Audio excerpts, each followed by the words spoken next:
Шановні пані та панове, добрий день. Я радий вітати. Dear ladies and gentlemen, I'm glad to welcome you on behalf of Kyiv Security Forum. We're going to begin our work, and it is my pleasure to invite our panelists to the stage. Irina Herashchenko, thank you very much for coming. I invite all the panelists to come up to the stage.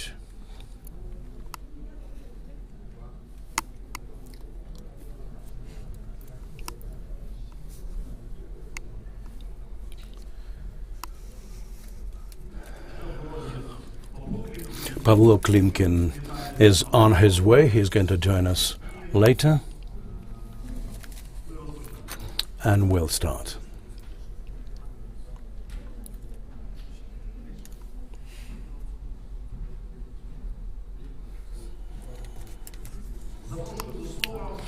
I'd like to give the floor to the chairman of the Kyiv Security Forum, the Prime Minister of Ukraine, 2014-2016, Mr. Arseniy Yatsenyuk. Welcome, everyone. First of all, I'd like to thank you, especially the panelists, for making time to come here and to express their expert and political position as to what the Minsk arrangements are all about, and to all of you in the audience, for those who made time to come here and to discuss what expects Ukraine as a result of implementation of non-implementation of the Minsk arrangements. The Minsk arrangements would not have existed if Russia and Putin had never attacked Ukraine. So we should speak about what provoked the emergence of the Minsk arrangements and how they were signed. They were signed exclusively as a result of the decision of Putin about the illegal annexation of the Crimea and the decision about the capture of a part of Donetsk and Luhansk oblasts. And now when Putin and his colleagues say that the Minsk arrangements is a way to restoration of the territorial integrity of Ukraine, this is a lie, because the way to our territorial integrity restoration is just one. Russia should take back its troops from Donetsk, Luhansk and the Autonomous Republic of Crimea. The Minsk arrangements were signed at the time when Russia and Putin personally put a gunpoint to the head of Ukraine. And he said that, well, I capped the cockpits up, so let's start peace negotiations. And 8 years have passed since the first Minsk was signed, and Russia has not done anything to implement them. Moreover, they did everything to the contrary. The prerequisite for the implementation of Minsk is a ceasefire, but it's not in place. Russia, until now, keep shooting at our military and killing them. The Russian Federation dished out more than 800,000 Russian passports to Ukrainian citizens on the occupied territories. And as a matter of fact, Russia has carried out not legal but factual, effective annexation of the so-called LNR and DNR. To say nothing about the fact that the leadership of the so-called LNR and DNR became members of Putin's Yedinaya Rossiya, United Russia party, which is yet one more proof of the annexation of the territories of the so-called LNR and DNR. Likewise, Putin decided to economically recognize those territories, giving them a chance to sell their products produced on the Ukrainian territory, to sell those products to Russia. So the map of what was 8 years ago has changed totally. Those arrangements were signed at the gunpoint of Russian weapons. So now the question is what to do next with the so-called Minsk arrangements. What happened yesterday in Berlin, to my deepest conviction, well, basically the Ukrainian authorities make very few correct decisions, but that was the correct one because the Ukrainian authorities did not accept the key demands of Russia as regards the so-called direct talks between the Ukrainian authorities and pro-Russian militants. Direct negotiations can be only between Ukraine and the Russian Federation, because it is Russia which is a party to this conflict, because Russia stands behind this aggression. It would be very important today that if the legal, political and expert position of our speakers be heeded, and we should get it across to Putin and his administration. And all this should serve the interests of the territorial integrity of Ukraine, not on Russia's terms, but exclusively on Ukrainian terms. So thank you for coming, and I invite you for an open and candid discussion. Thank you very much. 7 years ago, today, negotiations in Minsk started with the participation of leaders of Ukraine, Russia, Germany, and as a result, a package of measures was developed, and we focus our attention on this. On behalf of the Kyiv Security Forum, I would like to thank all those present, all the speakers, and I'd like to introduce them. Andriy Zahorodnyuk, head chairman of the Center for Defense Strategies, Minister of Defense of Ukraine in 2019-20. Irina Gerashchenko, co-chair of the European Solidarity Faction, President's humanitarian envoy at the Minsk peace talks regarding the war in Donbass in 2014-2019. Mr. Serhiy Rakhmanin, member of the Verkhovna Rada Committee on National Security, Defense and Intelligence. Olga Ivazovska, chairwoman of the board at the civil network Opora. And Mr. Pavlo Klimkin is going to join us. He's Minister of Foreign Affairs of Ukraine in 2014-2019. Thank you for your time and for the opportunity to discuss today the most burning issue of our national security. Basically, there are two questions for today's discussion. The first one is the assessment of threat emanating from Russia, everything which is going on around Ukraine, and this growing threat, basically, and the Minsk arrangements, the implementation of which is in a dead end, and obviously a way out of this trap can result in a bigger threat than war itself to Ukraine. I'd like to emphasize that today present here are our colleagues and friends, including members of the National Roundtable discussion under the aegis of the Kyiv Security Forum, which took place on the 22nd of January.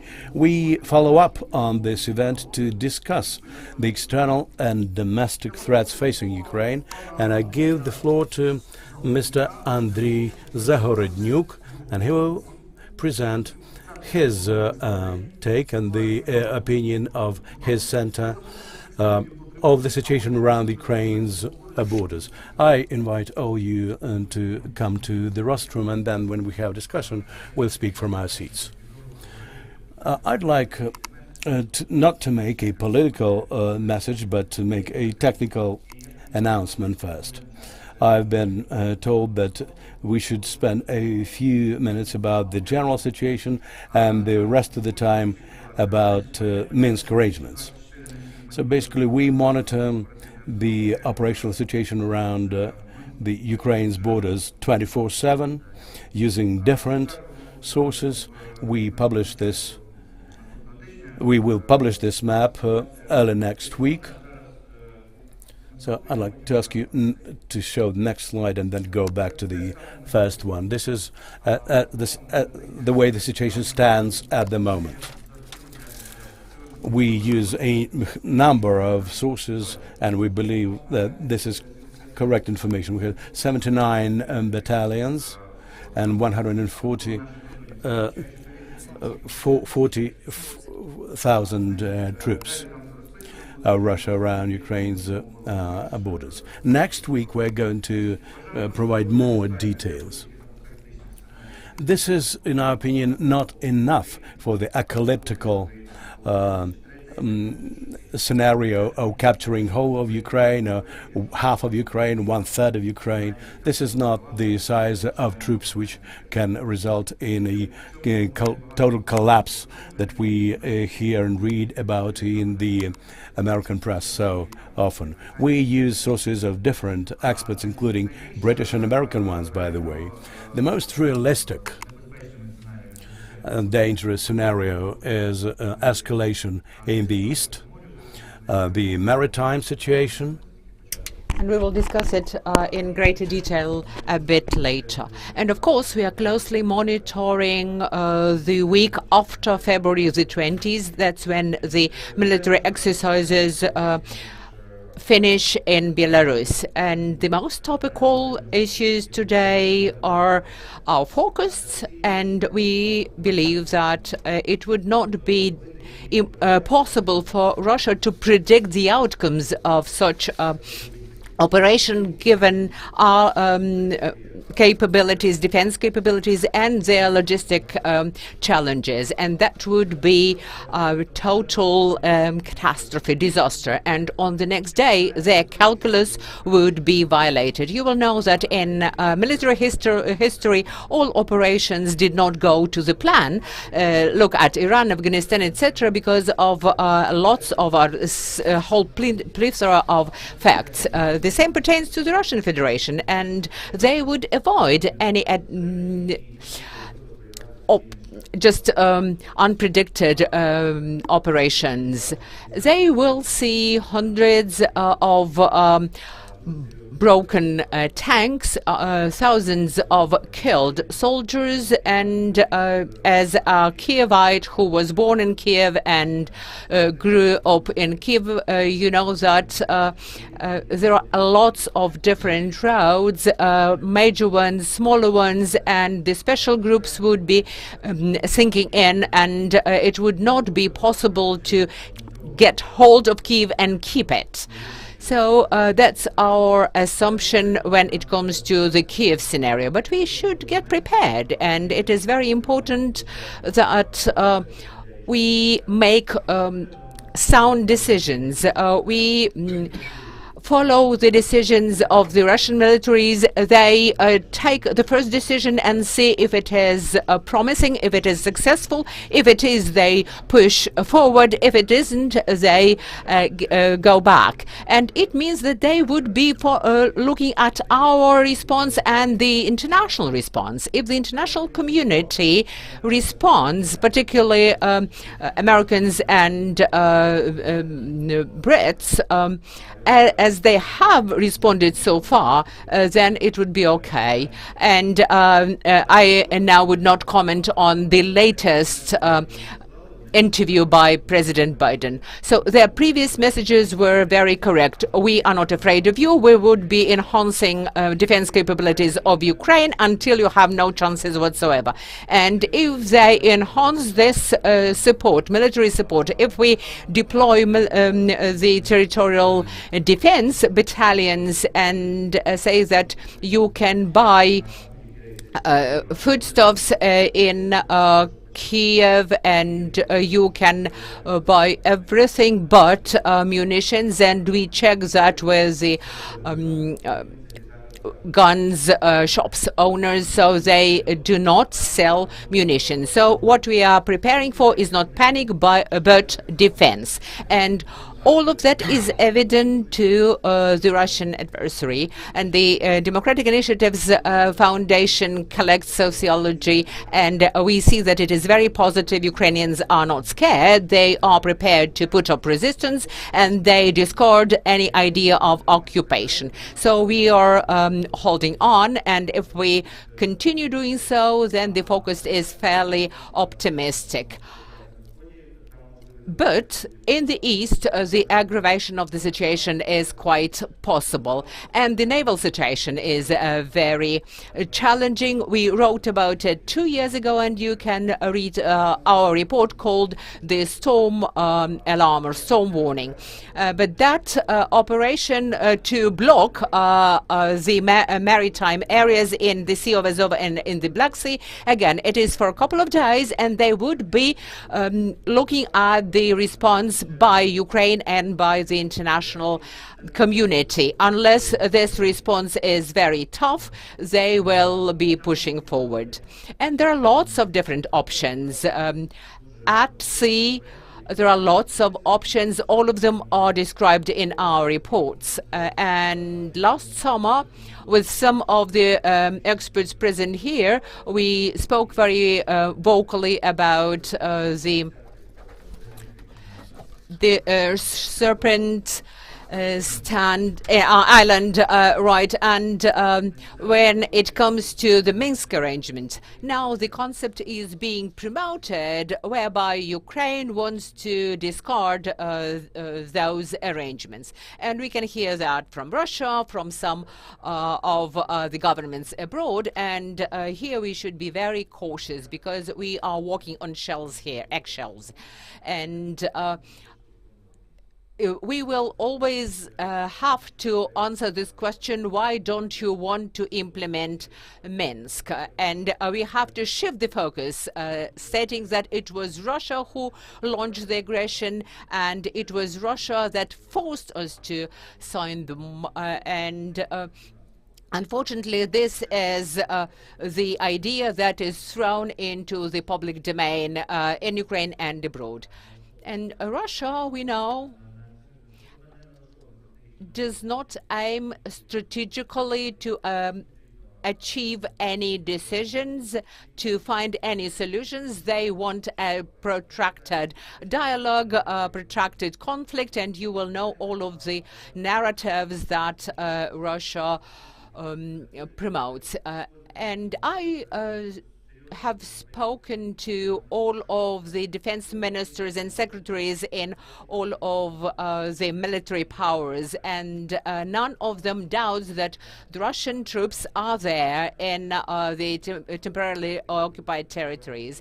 And when they are sent to Ukraine, their military service record is not broken. It continues. Their social benefits and fringe benefits are preserved. So they are funded through and they are controlled through command and control through their officers, and those are the structures of the Russian Federation, no doubt whatsoever about it. But when they come to the Normandy format, to negotiations in the Normandy format, they say that they are not there, they are not present there on the ground, but their boot is on the ground. And they keep saying that they are not to blame, that it's Ukraine that fails to implement the Minsk arrangements. And as Mr. Klimkin said a couple of days ago, I agree with what he said. And we have to explain it to the media, to the press, to the expert community, to keep focus on Russia rather than on Ukraine.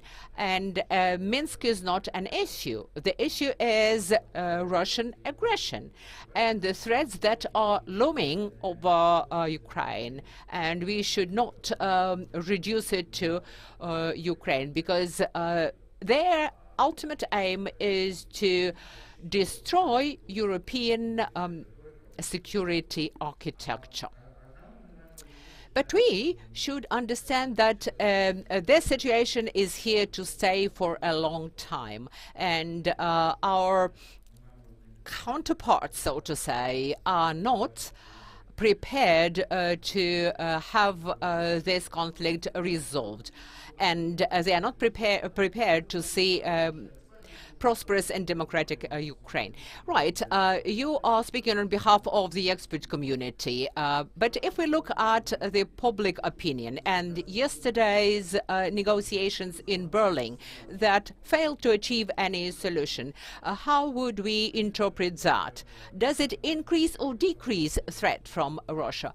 We were afraid lest certain actual concessions should be made to the Russian negotiators, but that never happened. And we have to understand that any demonstration of force aims to sow panic. And our calculus, our Our projections are based on very specific data, but their calculus can be totally different. They can hope that we are scared, both in Ukraine and in the international community. They keep saying that Ukraine can be captured within 72 hours, and that's not very correct. But all of those messages lead to the escalation of tension and panic, and they will be pushing those narratives ahead. Thank you very much, Minister. Thank you for your opinion and for your perspective, and I would like to underscore that we've got direct TV broadcast and direct streaming on all of the foray and platforms of our media platforms. In addition, this discussion is being translated into English so that our international partners could follow. And this is a demonstration of the assessment of the current situation by the civil society and expert community and politicians alike. And I would like to give the floor to Irina Gerashenko. Irina, you can be seated, of course, given your trauma or whatever it is, your injury. You know all of the subtleties of the Minsk arrangements, which is an inherently controversial document. How would you assess this document from today's perspective? Thank you very much. Thank you, Arseny, for inviting me, and thank you for arranging this meeting at the times of the rise of populism, because you support very serious, very profound expert discussion. And we understand that the Minsk arrangements are about political documents rather than legal documents. That's a framework that gives you some room for maneuver. And I like your metaphor about a knife or a gunpoint. If you've got a knife and you are an expert, then you can save a person's life. But if you are a killer, then you would use it to sinister purposes. President Zelensky used to criticize the Minsk arrangements, saying that he would expand the Normandy format, that he would modernize the Minsk arrangements. But unfortunately, what we see today is that we've lost precious time and wasted it, I would say, and the platform for negotiation that he inherited from his predecessors has deteriorated, and a lot of grave mistakes have been made. So 3 years ago, Zelensky promised that he would achieve peace, and now we are at a threshold of escalation and perhaps large-scale invasion. But the person to blame is Putin and his aggressive policy. Here are people who lived through 2014, and you will know that Putin will stab you in the back when you are most vulnerable, when you are weakest. And our message today is for our international partners to keep supplying weapons and military assistance, because we are weak today, not only because powers that be fail to understand the current needs and some other very important things. The greatest criticism of the Minsk arrangements was heard from experts and from politicians, and they understand that the key purpose of this document that was signed back in 2015 and 2014 and 2015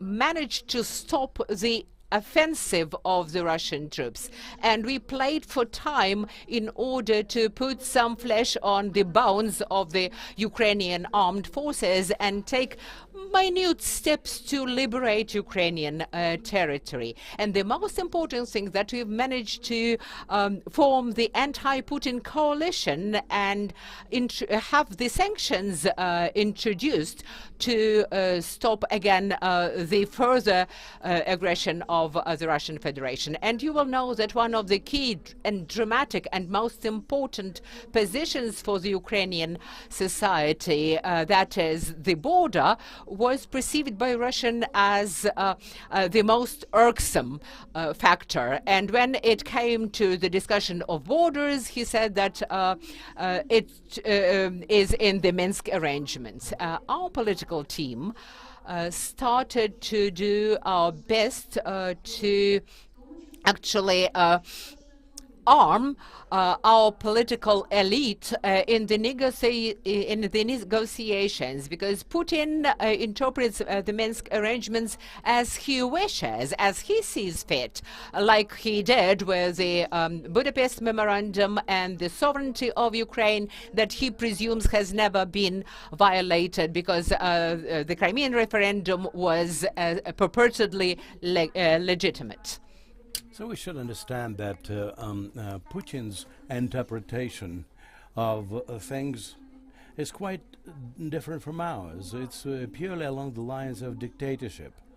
It's in line with the Kremlin rhetoric, so we cannot accept it. That is why we put forward the idea, first of all, of a roadmap which would establish the priority of the humanitarian issues, and only then we can pass on to the political issues. Our political team,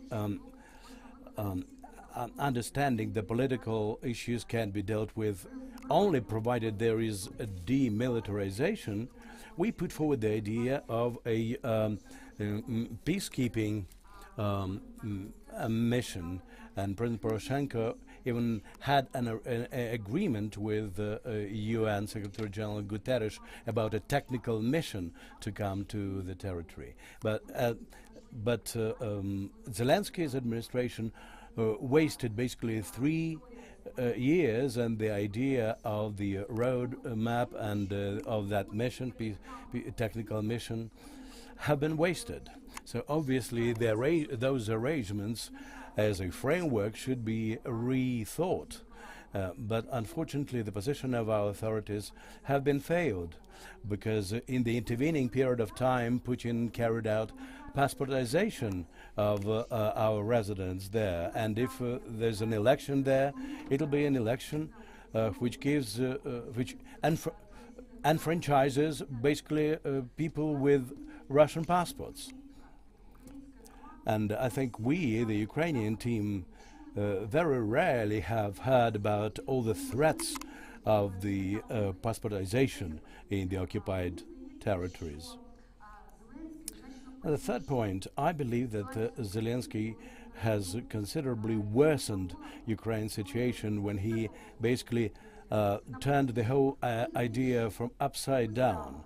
And for some reason, in December 2019, he signed the so-called Steinmeier formula.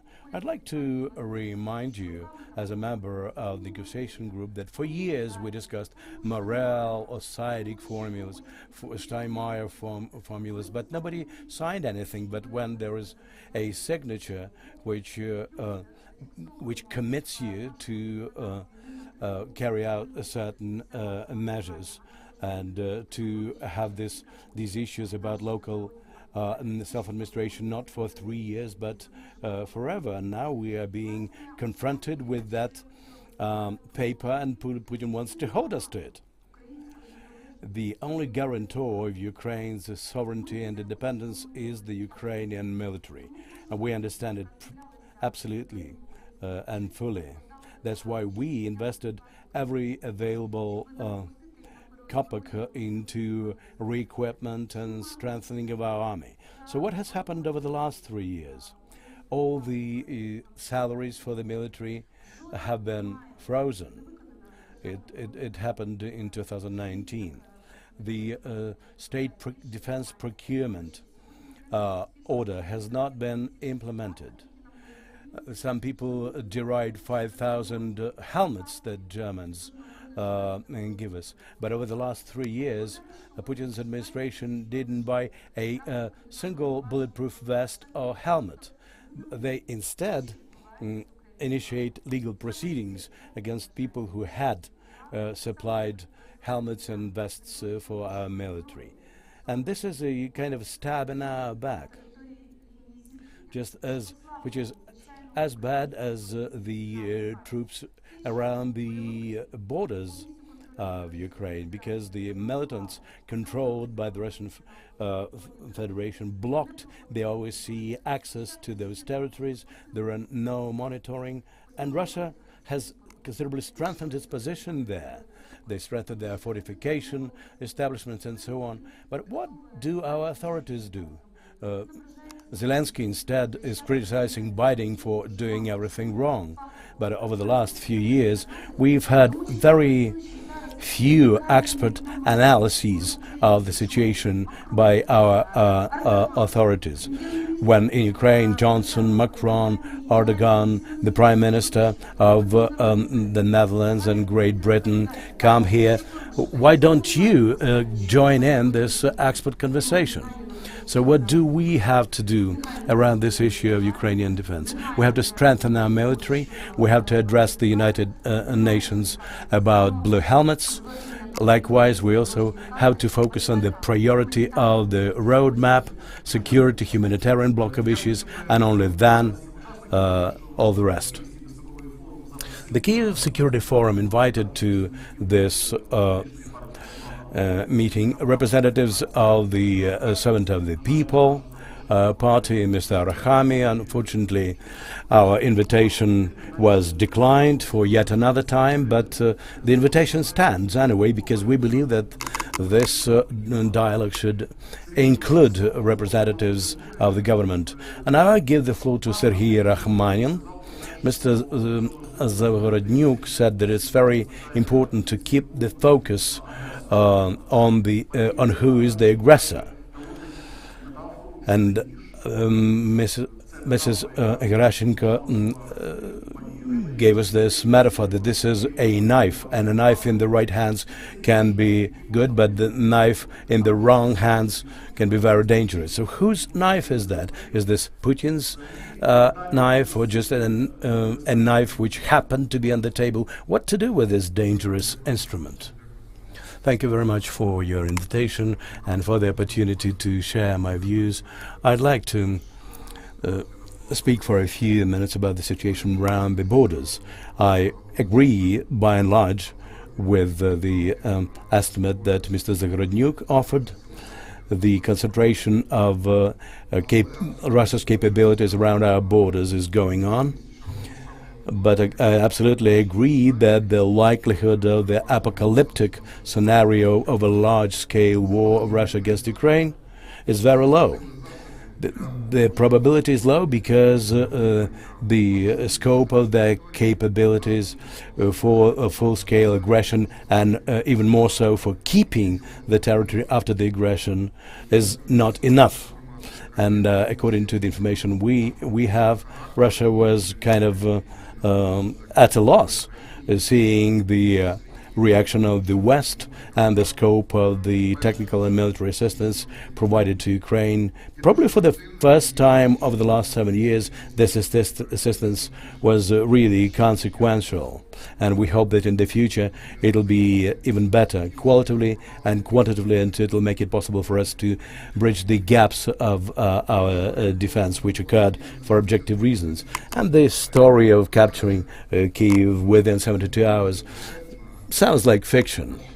Not a very apt one, and something which is not conform to reality. But risks remain. This is the highest risks since 2015, especially in the east of Ukraine, in terms of escalation on the part of in terms of the occupation of Donetsk and Luhansk oblasts. The risk remains.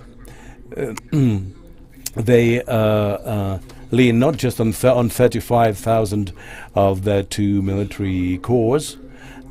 Closer to the borders, they have the formations which can be used as a second echelon forces, and they can augment their forces as they go along.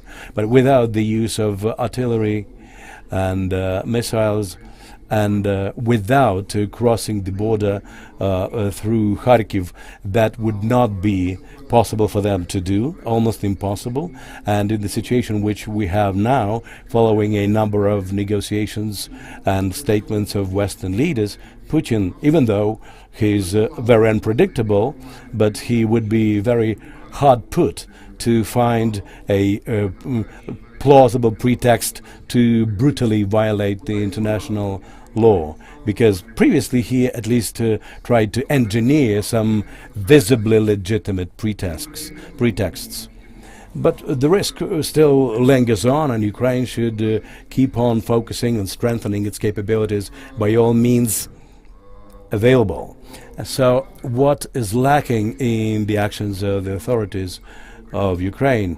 I think Zelensky should have addressed the nation much earlier than he really did, and probably the tone of his address was not very well suited to the situation, because after his statement the number of people who were frightened was more than those who were comforted by that statement. Not for a single time the meeting of the National Security and Defense Council focused fully on a possible escalation of the Russian aggression, and at least they raised the issue of strengthening our military through drafting the reservists of the first echelon, and that makes it possible for the president to augment our forces without full-scale mobilization. The president has the right to involve into the military the people with military experience, people who have military specialties which are so badly needed for those who are in the East. I think they didn't go for that step because they didn't want to sow panic.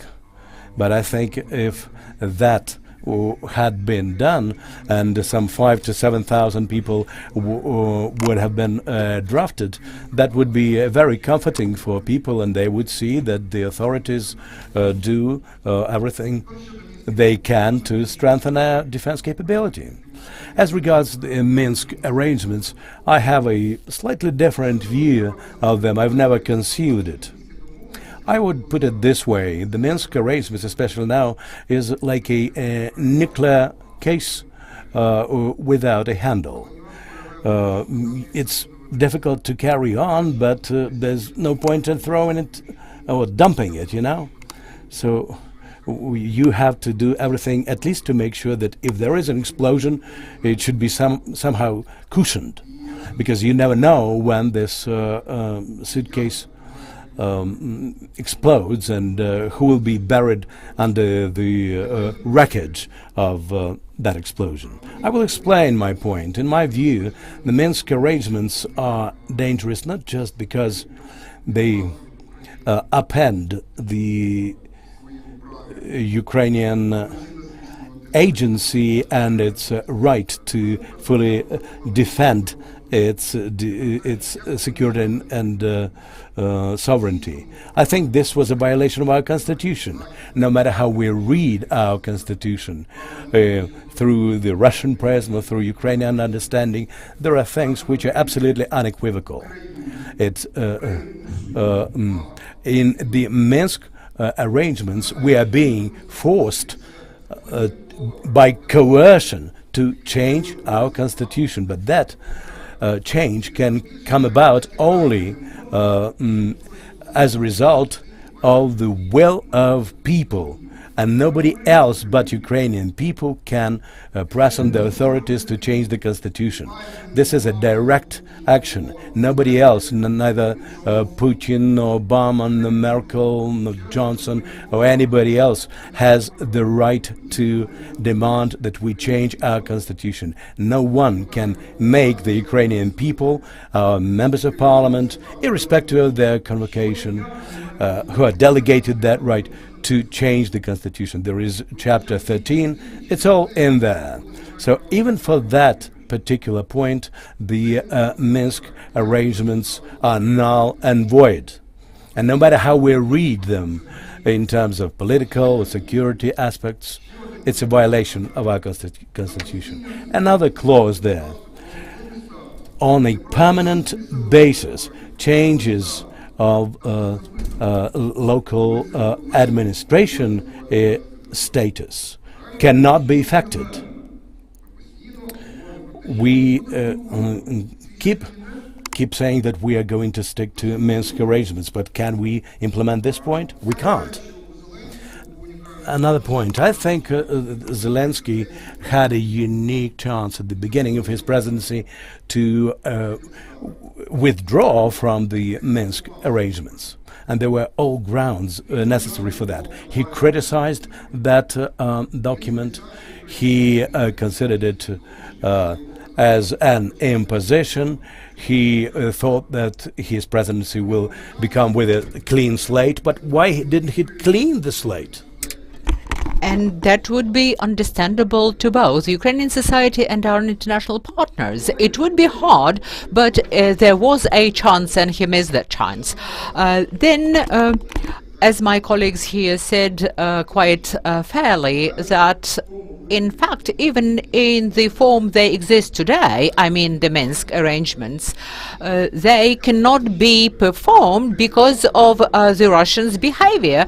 And Russia de facto and de jure recognize their effective control over the occupied territories in Donetsk and Luhansk Oblast. They continue rejecting the very idea that it has got its regulars there, but they are there and they do exercise effective control over that territory. Moreover, with more than 800,000 people holding Russian passports. And the companies that operate there are part of the Russian economic system, and they can even participate in public procurement and trade with those territories is part of the financial balance sheet of the Russian Ministry of Trade. So they officially consider them to be part of their trade and economic systems. And we've heard about the party allegiances of their so-called leaders.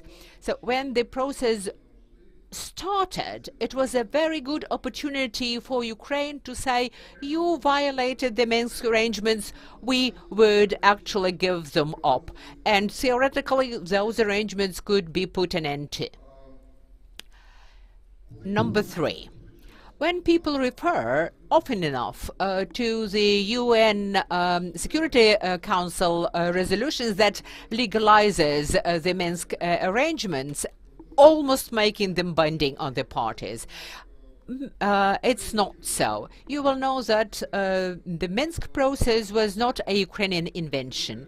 And the Minsk process was initiated by the OSCE, and it pertained to the Nagorno-Karabakh Oblast. And there was OSCE and there was the Minsk process. But the result of that Minsk process was 4 Security Council resolutions. None of them have been has been implemented. What's happened? Has the conflict been settled? Has the security service stopped writing resolutions? But resolutions, you will know, are recommendations. And tomorrow the situation changes and new resolution will emerge. It does not add any legal force to the Minsk arrangements. In order to derogate from the Minsk arrangements, Ukraine should offer something in their stead.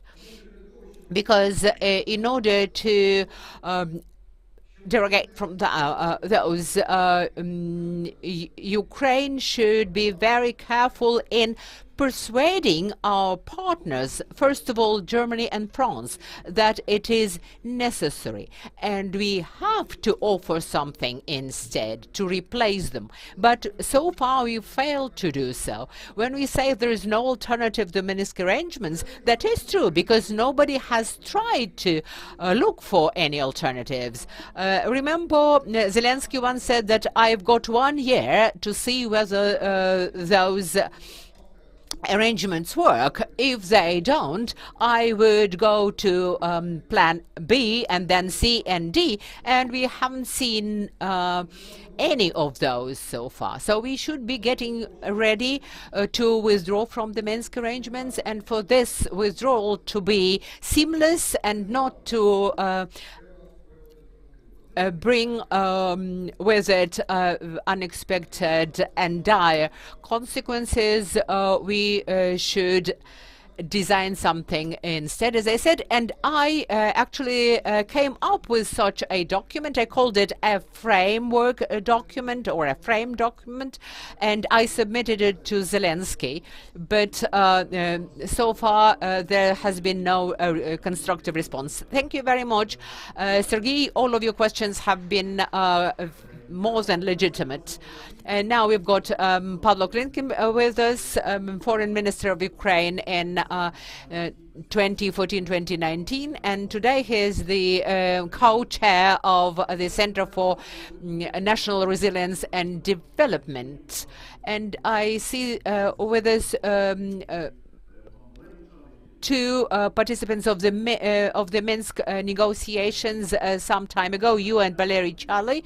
You are both here with us, and I would ask you a specific question about the Minsk arrangements. They were signed 7 years ago. The military political environment has changed, particularly of late.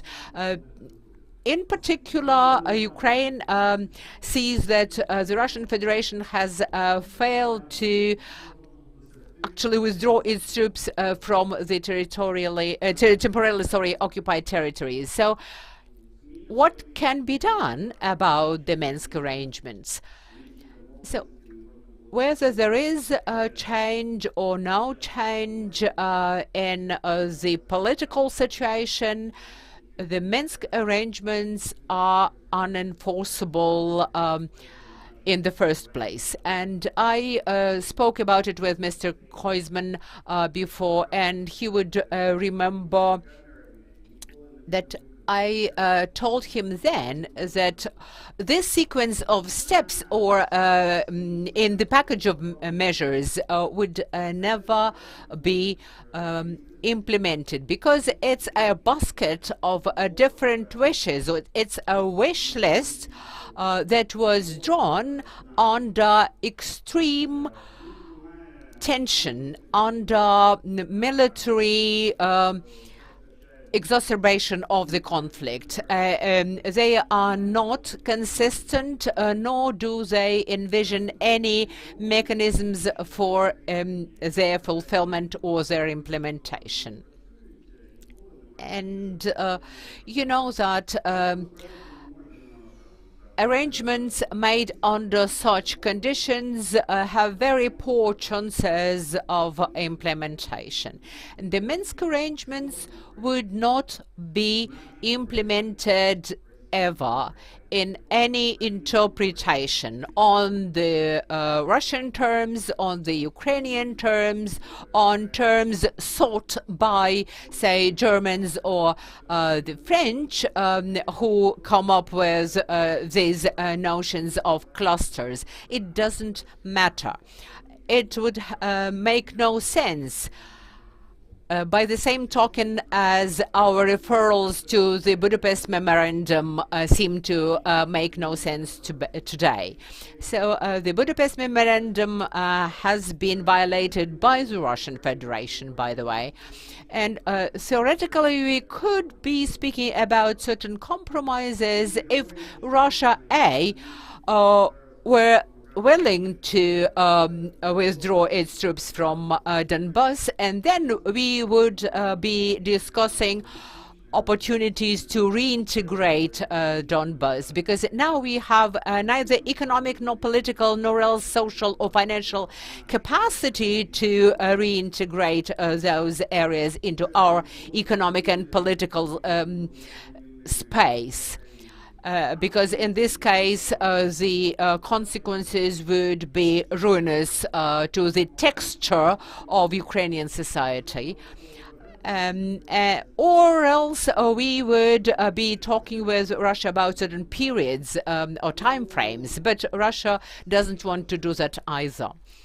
So most probably we will continue discussing, and discussions are underway actually, some new options of the Russian-American negotiations, and you will know that the Minsk arrangements belong to the past.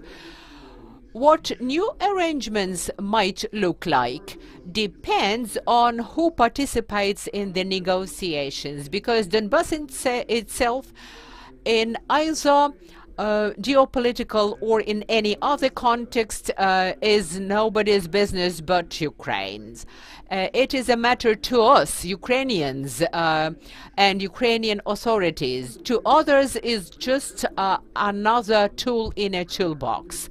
So just whether it is Minsk arrangements or any other arrangements of this sort, they would not be enforced. It is important for us to be part of a broader frame of negotiations that is called European security architecture, and we are so far not present there. And our future is being discussed without us.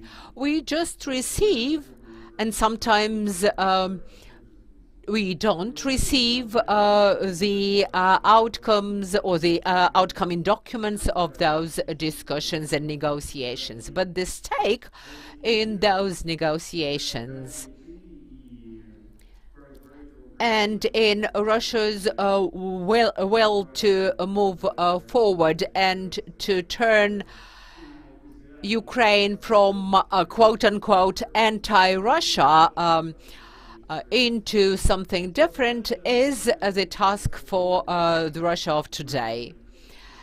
And in the context of Donbas, it has only an indirect meaning. So as I said before, there can be no separate solution for Donbas. It is not present today, it wasn't existing before, and it will not exist in the future. So I encourage the president to withdraw from those arrangements, and I actually told him so even before his inauguration, when Putin's decree was published on mass passportization of the residents of the so-called LNR and DNR. But he opted for a different solution. And under the circumstances of today, it will be extremely difficult for us to persuade our partners to accept this idea of discarding or giving up the Minsk arrangements. So the stakes will continue to be raised, and at some stage there would be a more serious negotiation process, and we will see what the parties can put on the table in reality. Of course, we have to continue reading the Minsk arrangements, because the parties keep referencing them in all negotiations, but I think that very soon they would be history. And now I would like to give the floor to Olga Ivazovska. May I remind you that this event, as all events of the Kyiv Security Forum, offer a platform to both politicians and civil society to formulate our opinions of the security situation, and it is the only international forum of Ukraine on the issues of war and peace. Olha, my question to you is as follows. We have sensed the opinions of our other panelists, but if we look at what's going on in Ukraine and beyond, and we see that the Ukrainian representative in the Normandy advisors negotiations refused to sign any documents. But if he didn't or hadn't, and if he looked at the menu related to the Minsk arrangements, what would have we had today? Thank you very much. And I represent the civil society, and I cannot speak as a politician.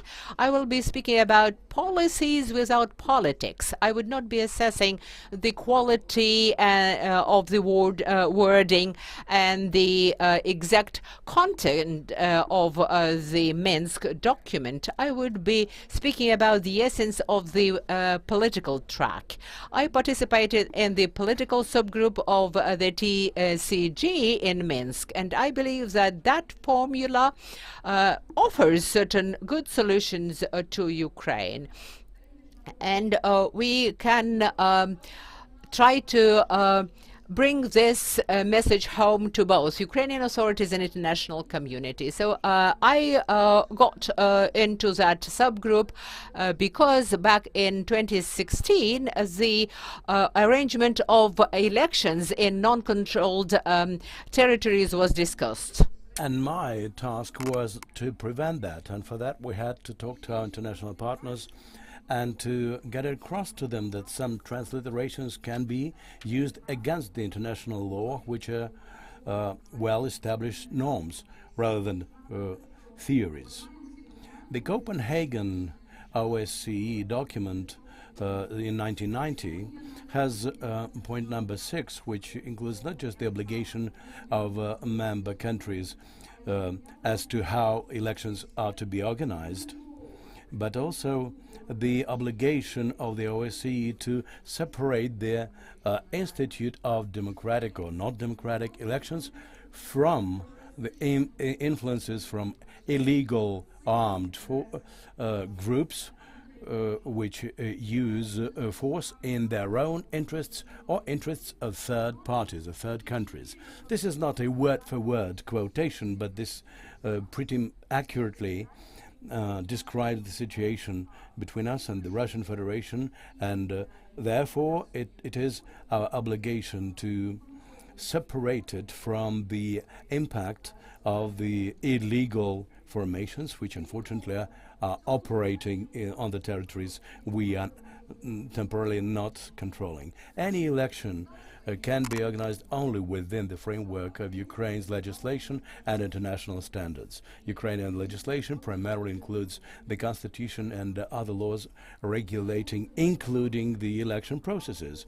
I'm not going to go into details because the rights, freedoms and procedures are well known to you because you are participants in political processes, including elections, but the main framework is about shaping political will. Can you shape or express political will on an occupied territory? The answer is obvious. So for me, after following a number of discussions, including with our colleagues from the OSCE, it was obvious that there is a standard promulgated in the OSCE and Venice documents, and there is a reality. So if we want to avoid double standards, Ukraine should not just make it clear, but also to demonstrate its success in comparison with our neighbors. Obviously, we would be much better off if our neighbors were democratic neighbors and not authoritarian ones. Several days ago, The Economist provided an updated index of democracy whereby Belarus stands at level 0, and in Ukraine it is 8.25 out of 20 points, 20 being fully democratic. But we still have problems in terms of good governing, which has not been established yet. So it is definitely not up to the Russian Federation or their satellites to tell us how to organize elections. And now let's pass on to the practical realities of today. I believe that our Western partners are fully aware of what's going on in terms of rights and freedoms on the territories which Ukrainian government is not controlling. Another issue is whether Ukraine and the Ukrainian parliament understand that it's in their hands to decide some things which can be used within the Normandy or Minsk arrangements. Our political decision about carrying out, conducting elections or not conducting them on the on the territories close to the occupied territories. In 2020, we didn't have elections there, and every half year, the Central Election Commission asked the question whether it is possible to conduct elections in Severodonetsk, Lysychansk, which to Ukrainian society does not look like war zones. But if we want to show to Russia where we can and cannot conduct elections, we have to show that we are a law-governed state, and we have to put in place a law on the basis of which several dozens of criteria of the assessment of security should be established for the conduct of electoral processes on the territories on the basis of 18 territorial communities close to the occupied territories. By doing so, we will show that Ukraine is a law-governed state, and we're guided by our legislation, and the legislation says that in one of those 18 communities there is a compliance with these criteria, so we organize elections there, and in another one it is not the case, so we do not conduct elections there. That way, if next time our CEO or other partners of ours will say that we use double standards, and when they reference the Minsk arrangements, which are basically null and void in legal terms, but in legal terms we should show that we as a state have the criteria which we have to stick to, irrespective of where people live, be it on the controlled territory or the territory which is going to be freed 10 or 15 years down the road. So I would recommend that we should take a look at the problem not just as a problem as such, but in terms of certain decisions we should put in place. Can anyone really make Ukraine turn to the political track of these decisions? If we are a democratic country, and we are at the moment, no one can force our state to implement any decisions which would run counter to our constitution and the predominant public view. And people in the public opinion polling only on a daily basis show that show their preferences in terms of the supremacy of our constitution and our legislation. Now we have our discussion, and I see a number of raised hands of those who would like to take part in the discussion. I'd like to comment on a few points that we've just heard. This is a message which Kyiv now is sending to our partners, to the international community. The first and foremost is that the Ukrainian position and the position of the Ukrainian political establishment and the society is a constructive one. We want peace, we want to achieve peace, we want to restore territorial integrity and to free our territory from the invaders. Second point, as I've understood from all the presentations, Ukraine is ready to do everything practically possible to make this happen, including on the occupied territories. And the third point, which is kind of common for all the presentations, shows that the Minsk arrangements basically require, I'll try to phrase it in a compromise way, they need a booster or a revision or another reality which would make it possible for us to ensure lasting peace on our territory. Volodymyr Ohrysko would be the first. Please be mindful about time limit. Up to 3 minutes for interventions. Please introduce yourself since we have live broadcast. I'm Volodymyr Ohrysko. Thank you very much for the invitation. The Minsk arrangements were compared to a knife or a nuclear suitcase, but I believe it would be more proper to say that this is a nuclear bomb we are sitting on and which can explode any minute.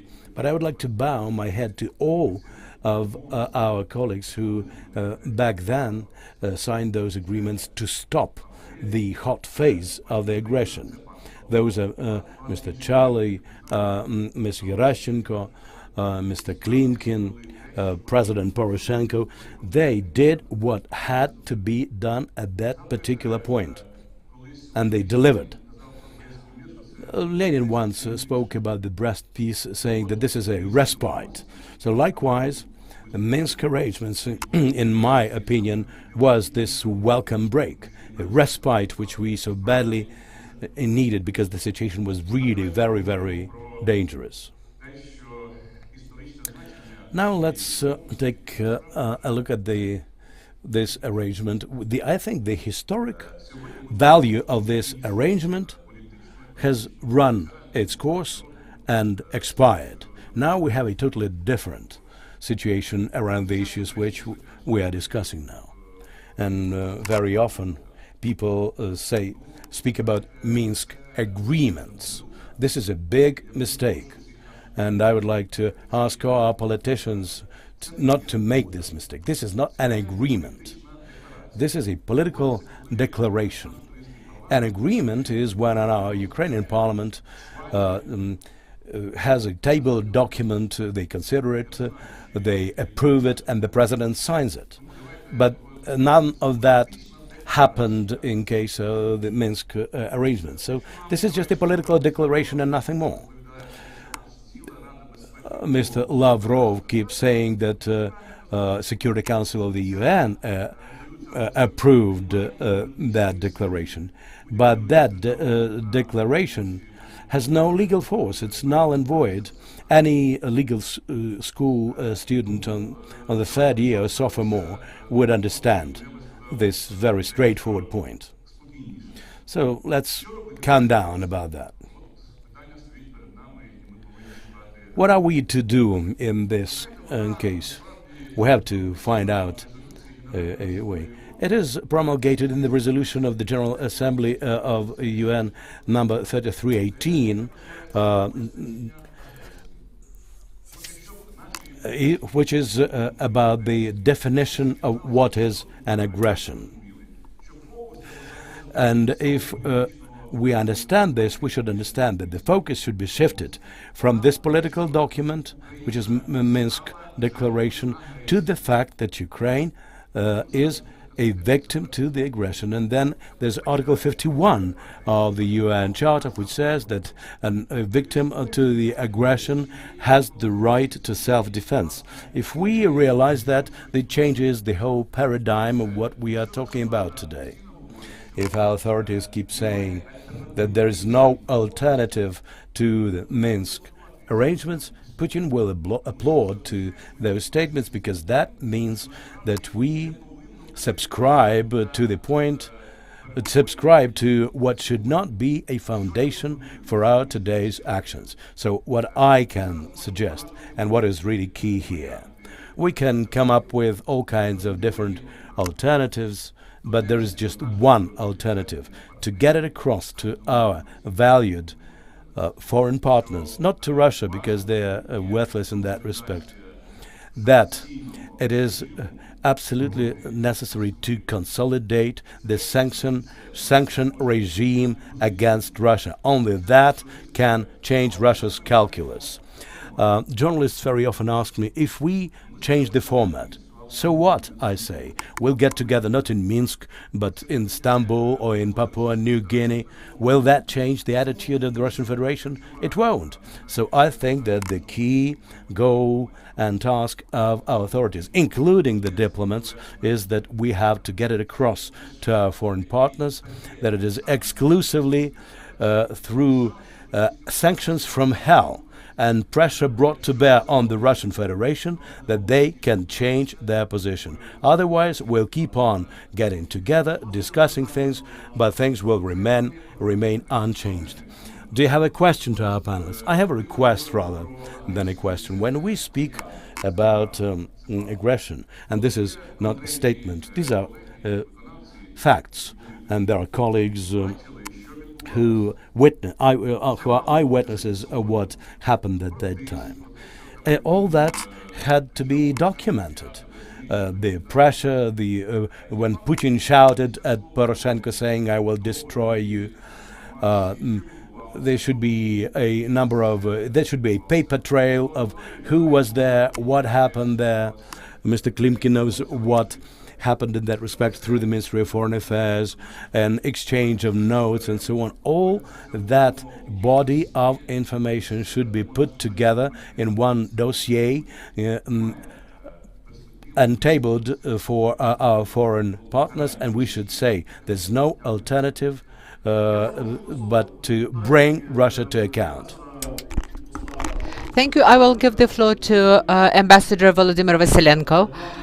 Remember that you've got only 3 minutes. You can either ask a question of the panelists or you can make an introduction. Don't limit me. Don't take my word away from me or the mic away from me. Thank you very much for this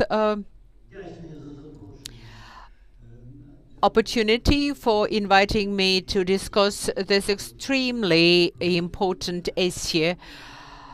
Because it is existential for Ukraine, and its correct resolution will actually determine the very existence of Ukraine as an independent state. I do agree with the panelists here, but there are nuances, so to say. And the first thing I would like to say is that yesterday and today, the state of Ukraine hasn't got its clear negotiation position when we talk with the Russian Federation, because there is no clear stand in how to put up resistance to the armed aggression of the Russian Federation. There is no strategy to this effect, nor is there a policy to this effect, and there should be a document on our negotiation stance. And it should be very carefully thought of and written. If I may, I would like to express my opinion of the Minsk arrangements themselves and of the conduct of the Ukrainian authorities and those of the European countries that could be taken as a basis for the new document.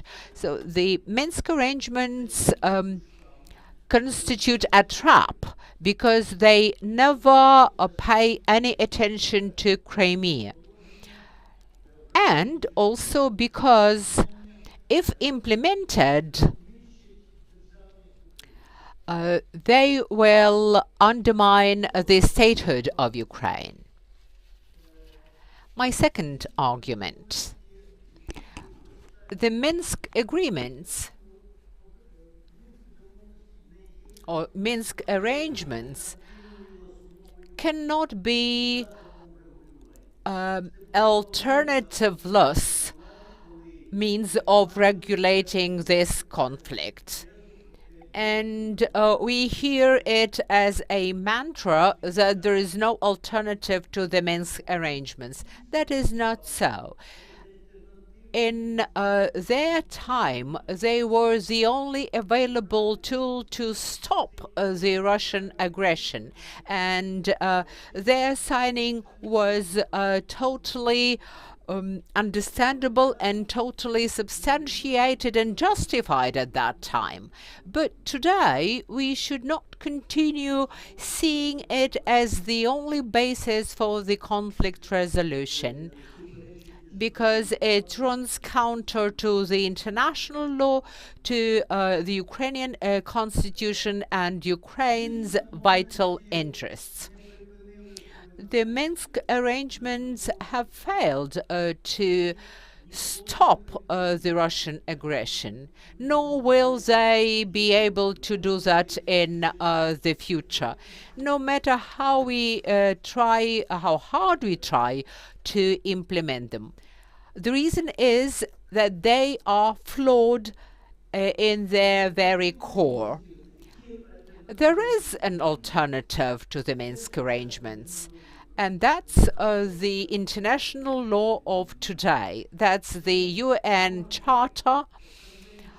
That's the 1969 Convention on the Law of International Treaties, and the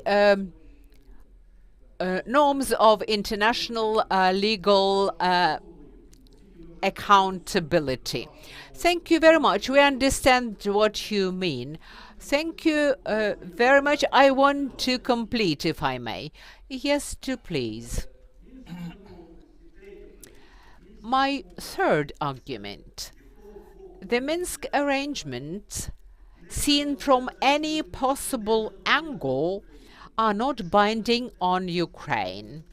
If you look at the Minsk arrangements as an international treaty, then we have to apply Article 52 of the 1969 Vienna Convention and announce them null and void. If we treat the Minsk arrangements as a political declaration, so it is not binding either. Moreover, this document has never been considered by Ukrainian parliament or its committees, nor was it ratified then, or has it been ratified today. So the UN Security Council resolution that you referred to is not binding either. Nor does it make the Minsk arrangements binding on Ukraine, as I said before. Our Western partners sometimes say that Ukraine should not be invited to the NATO membership right now because the Ukrainian society is lukewarm about the NATO membership.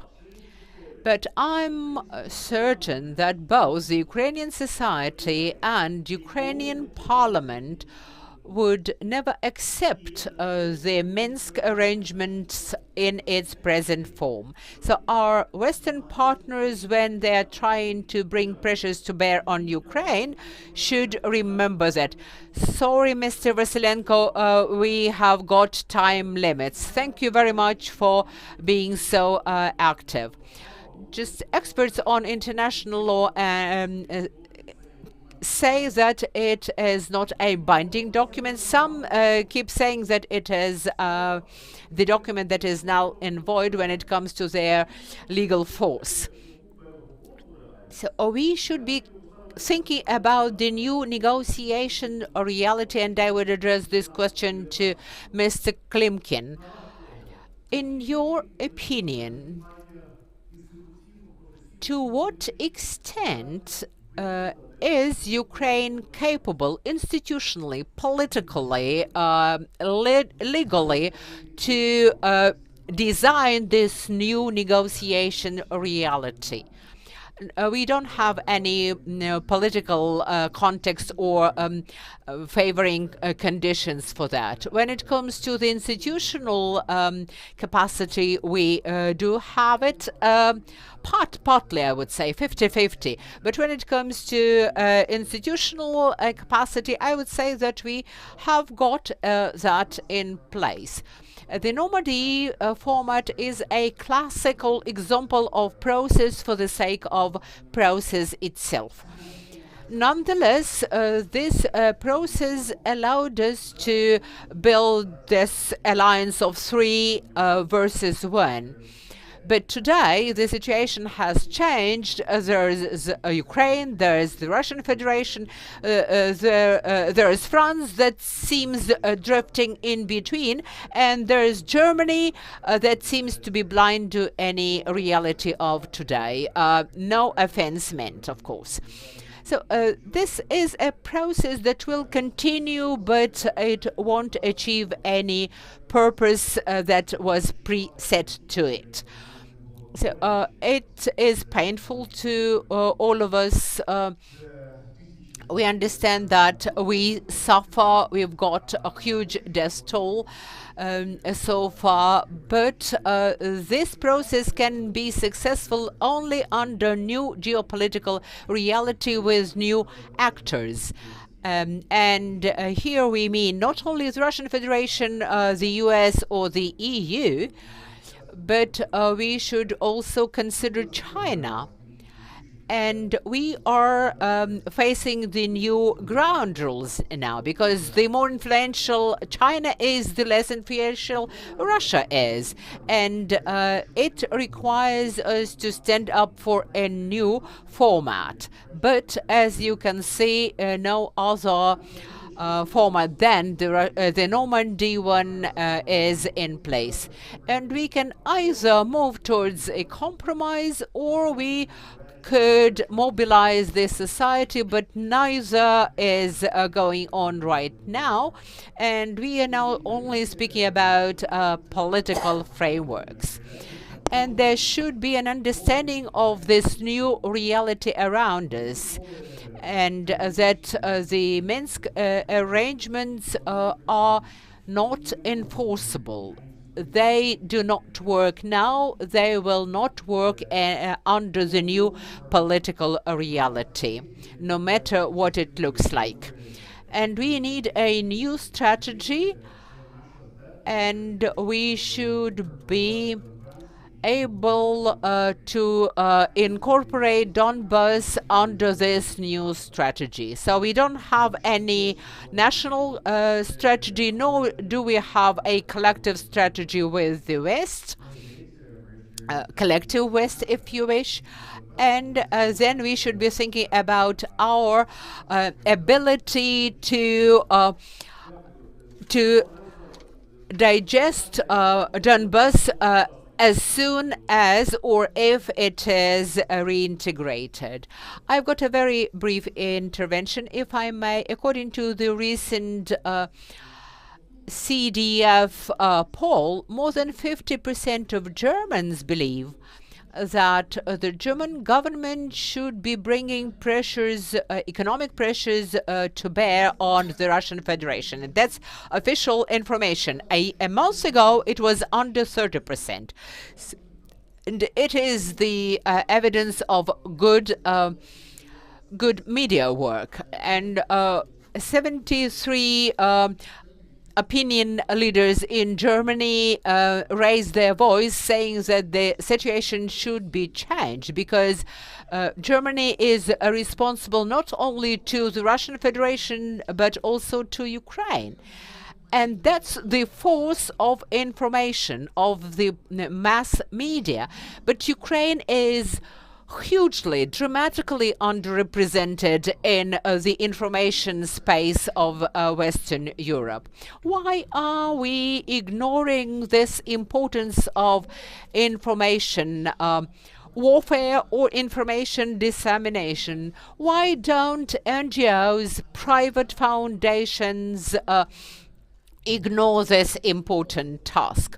for Europe to understand that the Minsk arrangements are more dead than alive, we should be getting this signal and this message through to Europeans.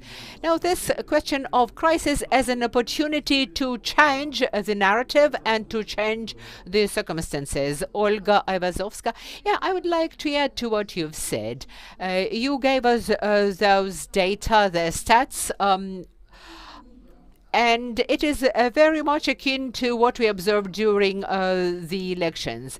Just political parties work with hesitant voters, but because convinced voters would not change their posture.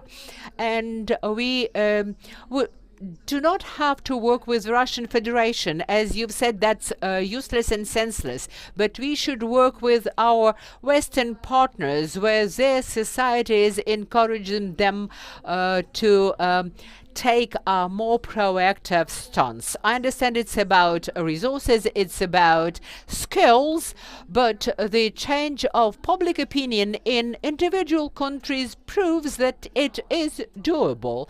The question is whether the Ukrainian state, the Ukrainian society, both pro-authorities and pro-opposition are prepared to do so. And I would like to also underscore that the next TCG meeting is going to discuss bills that are on the table in Ukrainian parliament, and we should remember about it. And we should understand that it might have very serious implications. So we understand that there is lawmaker and nobody can usurp their lawmaking powers.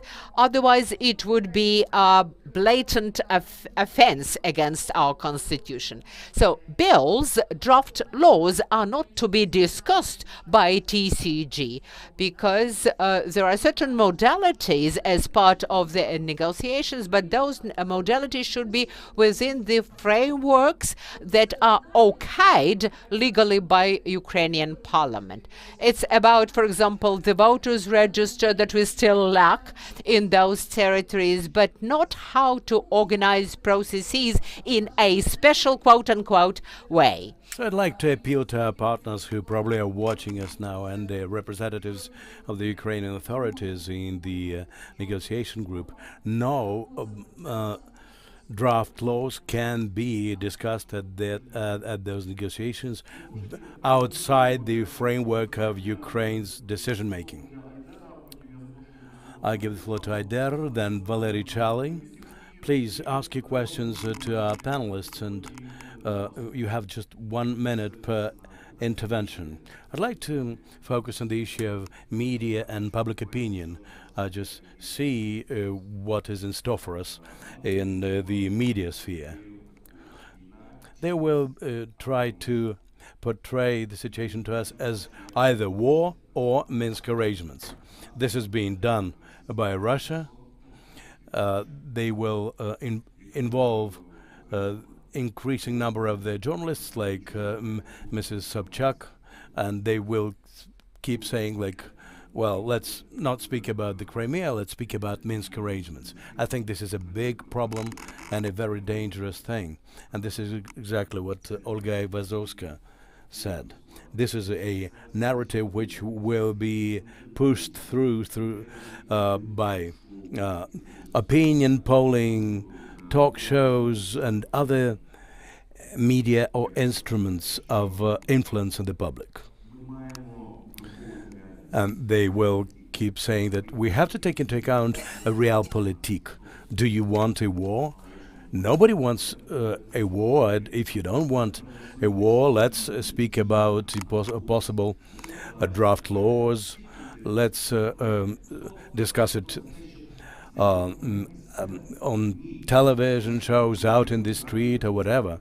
There should be no treason, of course, but Putin will step back, of course, if we view it this way. We finally will get our way. This will be a kind of a hybrid peace cajoling to say that if you don't want a war, stick to Minsk. And I think that this is something which is going to be pushed through at our media, especially the distorted ones, because our media front is very weak. The main topics on television in Ukraine now is the prosecution of Poroshenko, for instance. And channels like ours have no chance to broadcast to the Crimea, for instance, like my channel. But we need to get across to them. But nothing has been done in that respect. And unfortunately, the political elites and the society have swallowed all that, and media-wise, we're very weak. And this can be said about our general response to the propaganda that I just referred to.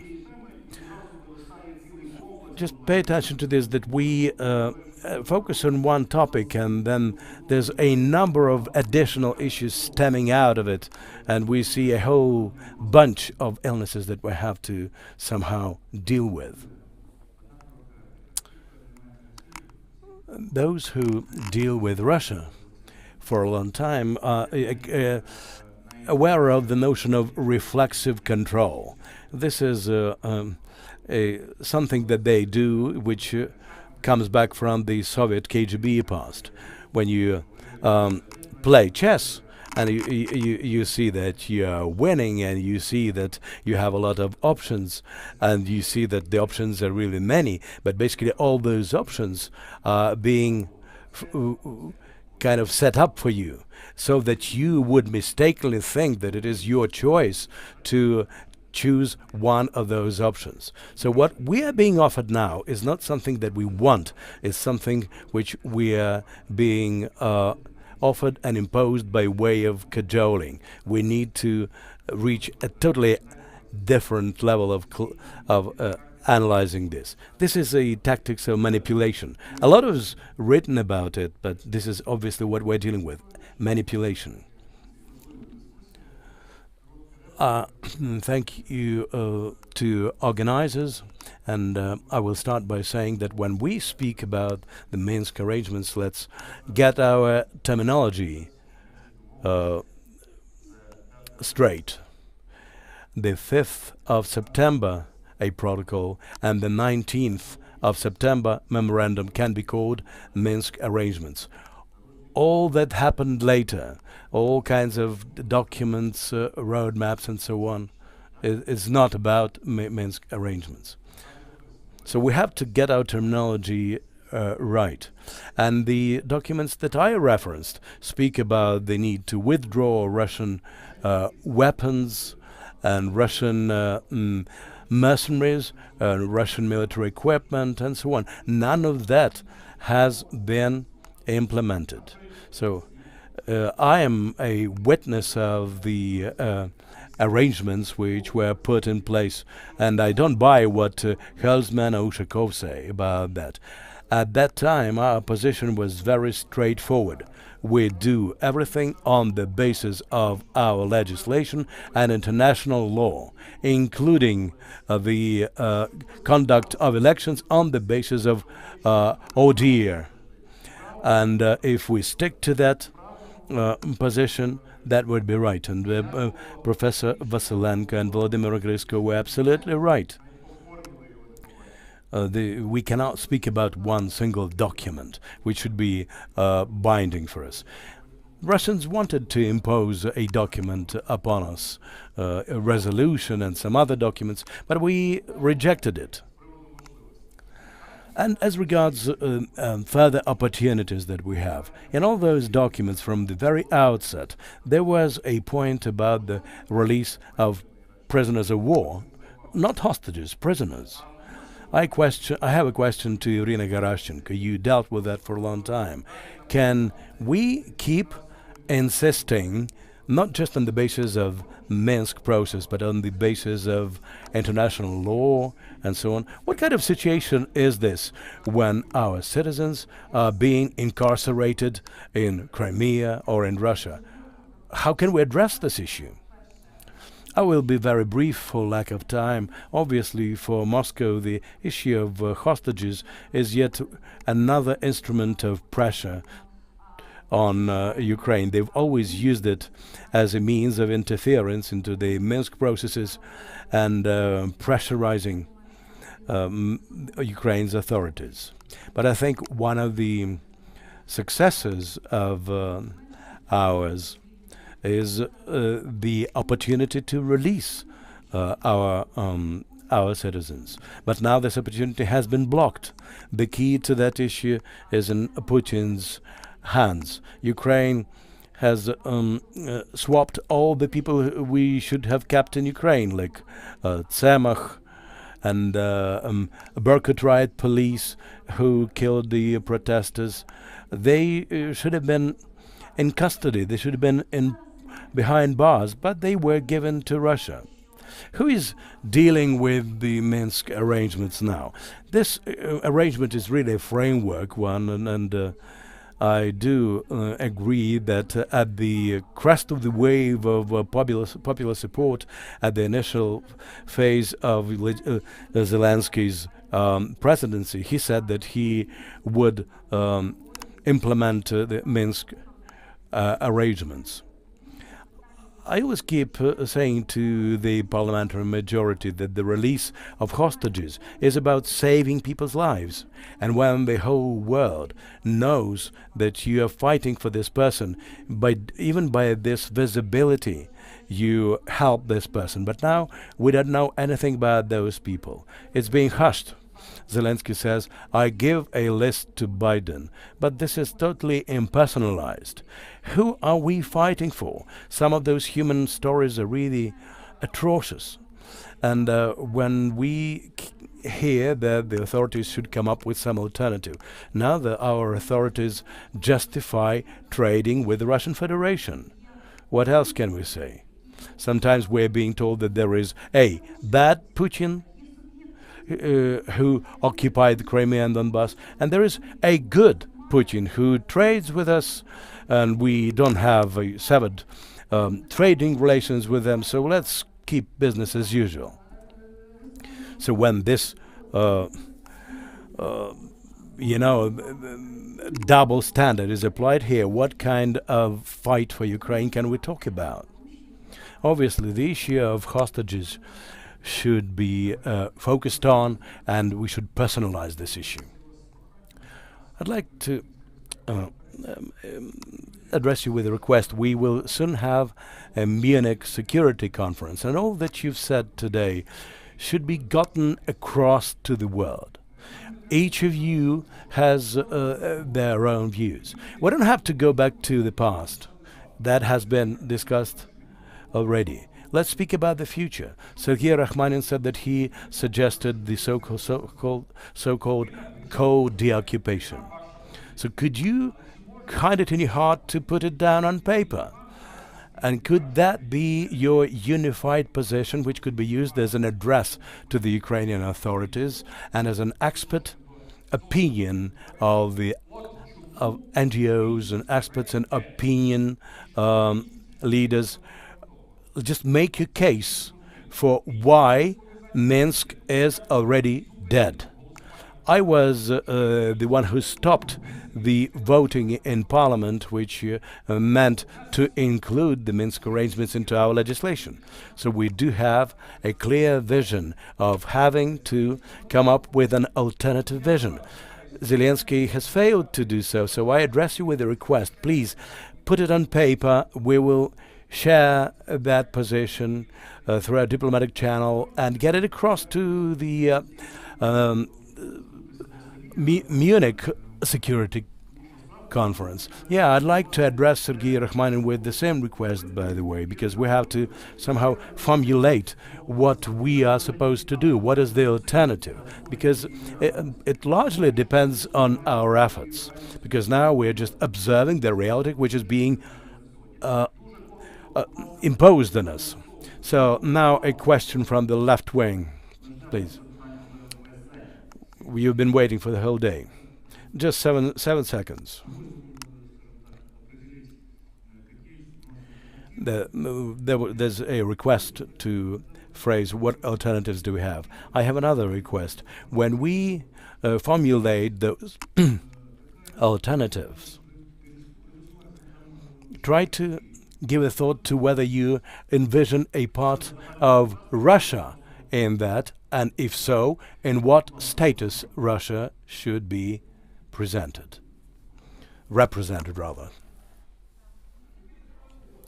Mr. Hara. Thank you. Ukraine is an outpost of the free world, and it is a European security issue. Even the State Secretary of the U.S. Says so. The demands of the U.S. The reply of the U.S. to the security demands of Russia specifies that Russia has to pull back and withdraw their weapons, not just from Ukraine, but also from Moldova and Georgia. Our war is not just about the Black Sea and not just about the build-up of military capabilities around our borders. And it's not just about the Crimea. All these issues are not addressed by Minsk. They require a broader context, because we know that Minsk is an attempt at the sovereignty of Ukraine. Luckily, this idea is not being accepted by the West, and the West said that the doors of NATO remain open. So first we have to focus on the strategic dialogue with the U.S. Ukraine is already represented there. Secondly, the NATO-Russia Council. Ukraine is not represented there, but we have a special format of cooperation with NATO. And it's OEC, where Ukraine is a fully fledged participant state. So we should be expanding the format, Geneva and some others. So now we've got this opportunity, and the West has sent the ball to our part of the field. Yeah, and it is very concerned with what Andriy Zagornyuk said, and it is also concerned with the U.S. response to Putin's requirements, or the security requirements, or the so-called ultimatum. Thank you very much for giving the floor to me. First of all, about constructive preparation of the document. You know that there is a Ukrainian doctrine of peace and security prepared with a very direct participation and under the aegis of Mr. Vasilenko. Another thing that I would like to underscore, you spoke about legal aspects of the Minsk arrangements, and I agree here with Sergei Rachmanin. There is item 9 and item 11, particularly the note to the letter. No matter what sequence you take, you would not circumvent those two items, the popular militia elections, etc. And it will be the sword of Damocles. And the entire format and the paradigm of the Minsk arrangements allow Russia to actually get away with it. The only option for them would be just to go away from Donbas, and then will they be able to say that they have met the requirements of the Minsk arrangements? What will we do then? Well, with item 9, item 11, and note there too, just of this package of measures. Another important thing, and I would like to avail myself of this opportunity of speaking to the MPs, I would encourage you to remember that we face another threat, we in Ukraine. Russia can go unpunished for whatever it does and shift the burden of responsibility, moral, political, economic, etc., because of the Minsk arrangements. They actually give this leeway to the Russian Federation. And you know that the estimates of the damages caused by the Russian Federation to Ukraine is $280 billion. Right, thank you. Thank you very much. I would like to thank the panelists for their wonderful presentations and to all of the participants. We are here in a very controversial situation, I think. Putin amasses troops on our borders, and Andriy Zagorodnyuk has shown us the stats, and he keeps doing that. We have got the warships coming to the Black Sea, and we don't know what his plans are and what his aspirations are. What are his strategic or even tactical motivations? So we are speaking about the Minsk arrangements today, and we understand that on the one hand they cannot be enforced on the Russian terms, on Putin's terms. The media and experts are quite right when they say that Putin will continue to raise stakes to force Ukraine to implement those arrangements right now, just in the form in which they allegedly are binding, but they are not. So we've heard a number of brilliant ideas from Serhiy, from Olga Ivazovska, as to whether there is a contradiction between the Minsk arrangements in theory and the reality in which we find ourselves, together with the occupied territories. So my question is to all of you: what do we have to do with all of that? We can't just go our own ways. Communicating our proposals or our opinions to the Munich Security Conference is one thing, but we should also make everyone aware that the Minsk arrangements are a fact of life. They do exist, but they are not enforceable. They cannot be implemented. How can we convey this message to our Western partners? Through popular people's diplomacy, through assertive diplomacy, through other channels, because they can neither be implemented as such nor in the sequence of measures to be implemented under them as the roadmap. And one more thing, if I may. Just, we've discussed that. We've made our point. Okay, how can we convey this message to our authorities that be, but to the powers that be, that do not seem to see eye to eye with us on these matters? And what's going on here today is, in fact, an emergency security council of the entire country. So perhaps it should be somehow institutionalized, and as we did last time, perhaps we should invite all parliamentary and non-parliamentary parties to join in. Kyiv Security Forum stands prepared to offer this platform to all the stakeholders. We are thankful to the panelists, to all of those who came up with their ideas and proposals.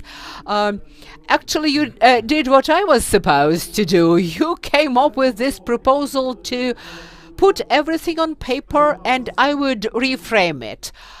there is Ukraine and the world in front of you. Just take in 1 minute. Can you tell us what to do with the Minsk arrangements and how to move forward? Andriy. Thank you. Thank you for giving the floor first to me. So you've got 1 minute. So the text of the Minsk arrangements is not very good, and that's not an agreement but arrangements. The chances to implement it are close to zero. Some of the specific measures cannot be implemented, and Russia has no strategic desire to resolve the conflict. So evolution is possible and desirable, but evolution depends also on the Russian Federation. And our task, as I see it, is to make the world understand this conundrum. And to shift the focus from Ukraine as a party to blame for non-performance, but rather to the Russian Federation and persuade the world that we should not be responsible for the implementation. So evolution of Minsk. Yes, Russia would not agree to this evolution, but at least what we might have is the consensus amongst Western partners. First of all, we have to buttress our armed forces to give a huge boost to them. Then the government should communicate with the society more broadly, and it will actually boost their position vis-a-vis international community. Now, Parliament is excluded from the decision-making processes, particularly in what concerns Minsk. Parliament should return to the negotiation table, and Parliament should adopt a law on transitional justice. And I was shocked when Macron, during his press conference with Putin, said that presidential office revoked this bill from Parliament because of the Russian pressure. No, it's not quite so, because some of the provisions were flawed, but nonetheless, this piece of legislation is critical. And I believe that Ukraine has implemented its part of the Minsk arrangements. We observed a ceasefire. We have released the detained persons. We do not occupy any of the Russian territories. And when you vote for the amnesty law and for the specifics of local authorities or local autonomy, it's all in the law that we recently prolonged or extended. Yeah, I'm sure that the government and the presidential office would be following this discussion in great detail and very closely. I would like to reflect on some of the previous ideas. Speaking about useful boost, a boost dose of heroin might bring about your death. So, in the context of the Minsk arrangement, evolution of the rotting is death, and I believe that the Minsk arrangements are dead, and there is no evolution possible. How can we get rid of the Minsk arrangements? And I understand that the president and his government do not want to implement the Minsk arrangements, and they are thinking of ways to get rid of them. Right.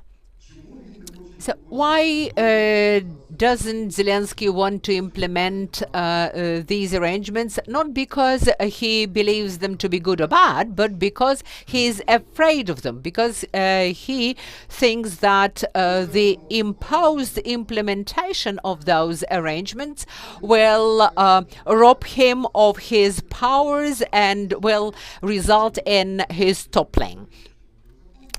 Okay. And being a populist, he considers two issues: to have these arrangements annulled or abolished through referendum or through parliamentary decision.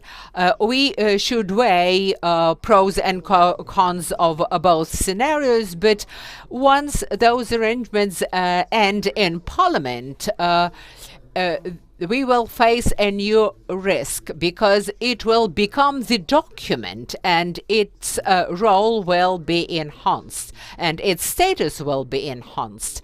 But when it comes to referendum, so the referendum is a long process. It is expensive. It will cost at least 2 billion hryvnias that the armed forces badly need today. And it will be a discussion where the first violin is played by the Russian Federation rather than by the Ukrainian government. Then, what do we have to do with Minsk? We cannot withdraw from it overnight. It will die its natural death once an alternative emerges. And the new alternative is our new format without the Russian Federation. We will never be able to agree with the Russian Federation. It's an enemy, it's the aggressor, and we are in a state of war with them. So any format with Russian participation is doomed, or it will be protracted for years and years. Just this format should be Russia-less. What should we be discussing in this new format? The Berlin Wall took several decades to fall.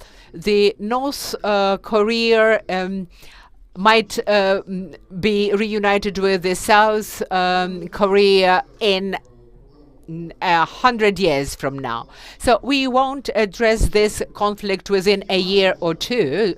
And the minimum step that we have to make is to make escalation impossible, to prevent it. And to that end, we have to persuade our Western partners that there should be a demilitarized zone. And as soon as it is established, it can take a long time, by the way, and as soon as it is established, only then will we be able to speak about the blue helmets. And the blue helmets will never come to a territory where there is a threat of war. We've been told this by the UN many times. Now the risk of war is there. So there should be a demilitarized zone, not less than 30 kilometers. We have to go through this process. As soon as we have this done, Minsk will die away of its own. But for the time being, let it be. At least it'll help us to somehow deal with humanitarian issues. It goes by fits and starts, but somehow it is moving on. Practically it can be a little bit useful, but legally it's null and void. When can we wait for our Washington? When can we have our Adenauer? Well, Adenauer is a bit of a problem, I am afraid. I like Sergei's idea not to talk to Russia and to establish a demilitarized zone, but these two issues contradict each other, I believe. I once was asked somehow treacherously and unofficially, how can we undermine the Minsk arrangements? And I said something like this: you approved the decision about criminal responsibility for dual citizenship with Russia, or put in place the decision about people with Russian passports on the occupied territories being disenfranchised. So these issues could be tabled and voted for, although it will be very difficult. So, but if there is political will, an attempt can be made. And maybe it's not all that difficult. Reaching progress concerning the Donbass, I emphasize for the third time today, within the Normandy format or any other format which will be focused exclusively on the Donbass, it'll be absolutely impossible, because Donbass is just a part of a broader process. And now we have some processes that we are not part of. But some ideas are good, which would be, let's write something about it. Why not? We've heard that we have no strategy towards Russia. Well, the same with Minsk arrangements. In our context of relations with Russia, Minsk arrangements is very far from top priority. We have to focus on issues like gas and the strategic aircraft, for instance, and so on. There are issues which can be at the forefront, and Minsk arrangements is almost totally inconsequential in many respects. A lot has been said, but obviously what is clear is that there's no simple quick fix here. I believe that the decision is within some 50 years, and it's not about even Minsk. Even our today 2-hour-long discussion shows that we lose focus. We are talking about a document which is purely declarative, and we lose sight of the fact that Russia is an aggressor, that there are also official platforms and channels of communication, and so on. So what are we to do about that? The question is both easy and complicated, because Ukraine as a state in the context of international defense alliances should defend itself, and the Ukrainian state, which is democratic, and the society will be heeded by the society, and each president will be a Ukrainian speaking patriot. If we have such a Ukraine, we will definitely be successful. And a state in which the political process will be clearly distinct from political process in Russia and Belarus, then there is a chance of success. Because there is an issue of values, and there is a notion of flexible values. And these dubious, vague interpretations of OSCE or international standards, saying that we have some specific democracy, or there are some things that we can turn our blind eye to. All this is about trust and confidence. Ukraine should be a law-governed state with the rule of law.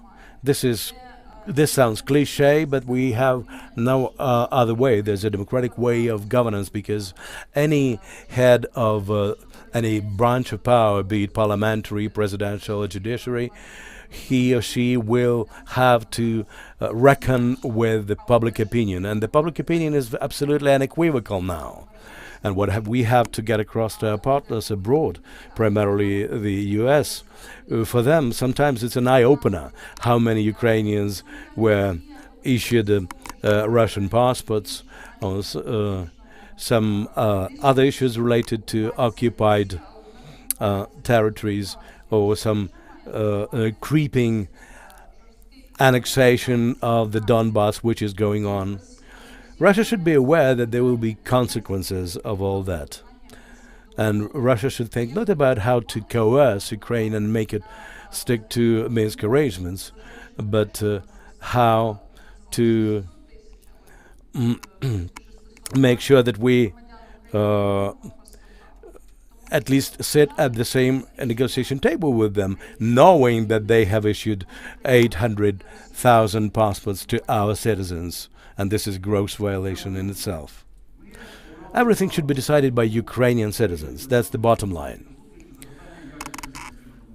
The topic of today's discussion is what to do with the Minsk arrangements, but as you can see, the picture is much broader because we've been talking about issues which are much more profound and broader and important for Ukraine. But the most important message which we sent from this stage to our society and to our international partners, in my opinion, this is something that shows that we in Ukraine have a great potential, pool of people who are capable of pushing back Russia's aggression to restore our territorial integrity and to defend our state.